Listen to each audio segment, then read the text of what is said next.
A view many would like us to believe is that the majority of homeless young people fall into one or two categories. Either that of needing only to phone home to solve their differences and return to the bosom of their family, or the designer beggar, fleecing the public of money to buy drugs and alcohol. I've been able to get to know some of these young people. Many of those I met were just 16 or 17 years old, still legally children. Whether they have left because of sexual abuse, violence, or simple neglect, leaving home is a desperate but often courageous last resort. We can never replace their parents, but like any family, we need to listen to the needs of these young people, to offer them friendship and understanding, as well as a safe place to live, to show them they do belong and that they are a part of us.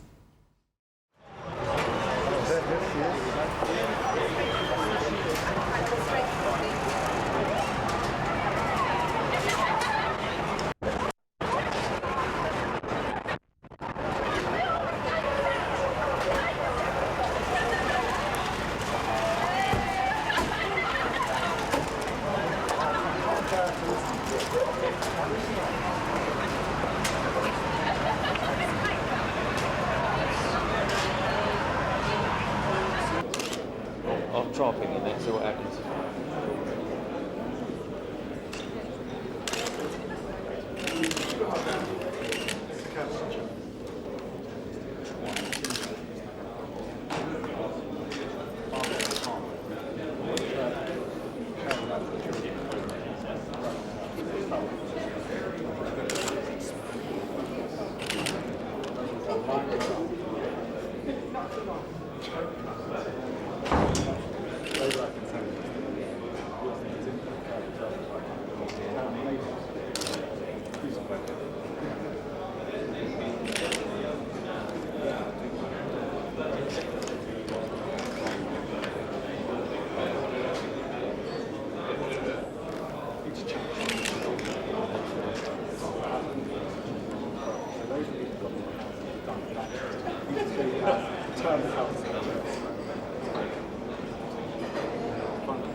This is Lizzie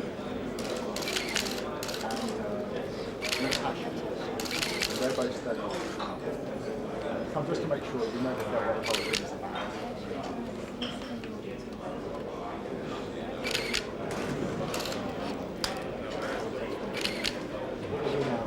We're going to that and we're going to go up in the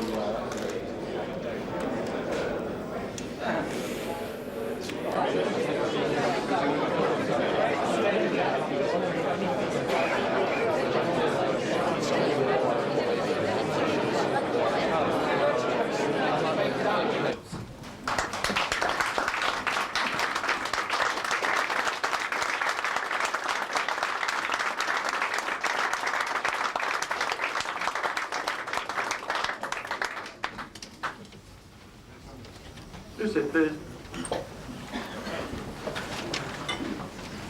Your Royal Highness, ladies and gentlemen, it is firstly my pleasure to welcome you all, especially of course Her Royal Highness, but I'll introduce her later. But not only is it a distinguished platform, it's a very distinguished audience. And there are many people in very important posts in childcare and social welfare, and we're delighted to have you all here for this morning.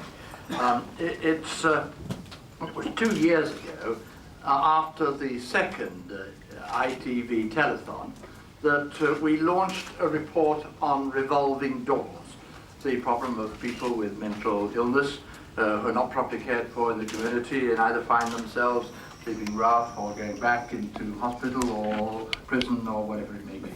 And centre point, Soho, if they would undertake this research, which I think is the first one since we're involved in the parliamentary process of putting the Children Act onto the statute book, and a very important act it was too. And I think was important that this study should be undertaken. I think you will all have got a copy of it. And I want to thank the Centrepoint for the work that they did. I think they produced an excellent report with a very good advisory committee, and we and the independent television, telethon, are delighted with the result. I don't say we're delighted with the result. It was a good research, but it revealed some very deeply concerning facts, which of course Nick will present to us in a moment or two. The situation as far as young people being homeless is certainly no better, and in fact is worse than it was before the Children Act came into operation. I think it is deeply concerning that at this stage there seems to be no way forward that has been accepted across the country. And I can't see anything in my reading of the budget which suggests that this dire problem is about to be tackled. And therefore this conference and the recommendations that are made in the report, I believe, are of crucial importance. As I said, I would welcome Her Royal Highness, and I want to do so because, not because she is Her Royal Highness, but because she is patron of Centrepoint, and when she takes on a job, she does it well. She's visited several of the centres. She has talked with the young people in the way that she has a great ability to do, and she has learned about the work that we're talking about today. And I want to thank her for the support and backing that she gives to Centrepoint, and I want to thank her on behalf of Telethon that she is prepared to open off our session this morning. It is therefore with very great pleasure that I introduce, if anyone needs to introduce, Her Royal Highness the Prince of Wales.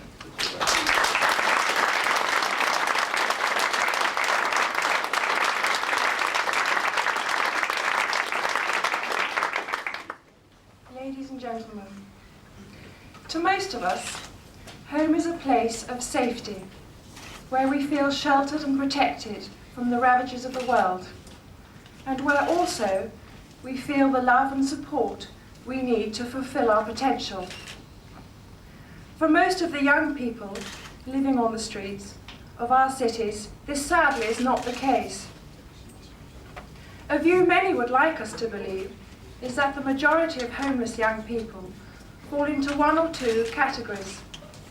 Either that of needing only to phone home to solve their differences and return to the bosom of their family, or the designer beggar, fleecing the public of money to buy drugs and alcohol. Some still wish to imagine that the majority of young people on the streets of London are there because they believed the old myth, that they were paved with gold.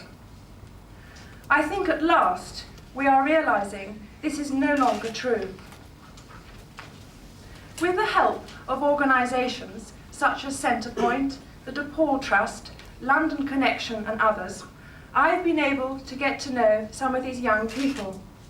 Many of those I met were just 16 or 17 years old, still legally children.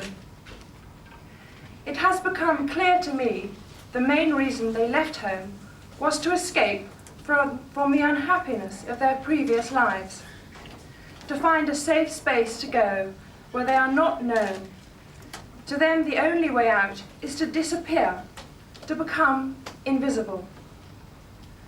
Not always in the hope of finding something better, but more often to escape from something far worse. Whether they have left because of sexual abuse, violence, or simple neglect, leaving home is a desperate but often courageous last resort. Breaking free from their past pain, not knowing who to turn to for help and support, they ran from one nightmare into another, leaving behind their friends and remnants they had of belonging to a community. They also leave behind part of their identity. Nearly a third of young people living on the streets have spent most of their lives in care. When we, as a society, take over the parenting of a child already damaged by previous experiences, we need to care for them as we would our own children. We need to help them build a life for themselves, being there for them as they attempt to find their way, but being there most especially when they are 16 and 17. That most critical age as they move from being legally children into responsible adults. Wouldn't we all hope to do this for our own children? Once young people find themselves living on the streets, what are the alternatives open to them? The work of Centrepoint and other charities attempt on limited resources to catch those who have fallen through all of society's safety nets. If they are lucky, the newly homeless 16 to 17-year-old or care leaver will find shelter in a long-term hostel.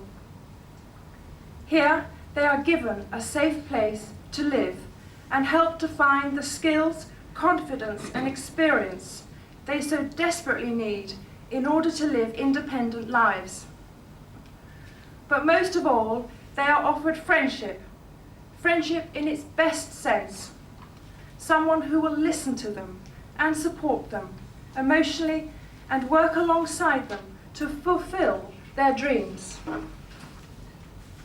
The unlucky ones will remain on the streets. Earlier this year, I visited a cold weather project in Soho run by Centrepoint, offering the very basic facilities over the winter months. Here, I met some of the long-term homeless. These young people had lost their dreams.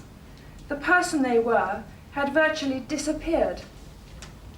Any possibility they saw of pulling their lives back together were being destroyed by the struggle to survive from one day to the next.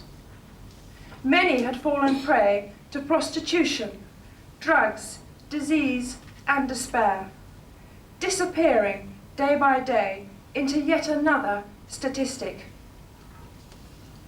As I said, many end up on the streets as a last resort, but for most, it was the only choice they had. The Children's Act brings hope to this bleak picture, requiring that help and real choices are offered to these young people. Yet its benefits are still too often failing to reach all of them, despite the dedicated work of so many professions represented here today. Young people need to know before they run what choices they have. But how is it possible to make choices if no one has told you what they are? This conference has the opportunity to look at the options available, to reach and help these young people, and also the opportunity to find a way of working together in partnership to solve this terrible waste of young lives. We can never replace their parents, but like any family, we need to listen to the needs of these young people, to offer them friendship and understanding, as well as a safe place to live, to show them they do belong and that they are a part of us, to tell them they have real choices and to help them develop their undoubted skills to fulfill their rich potential. Only then can they start to believe again in a future and to believe again that they can live a full and productive and responsible life.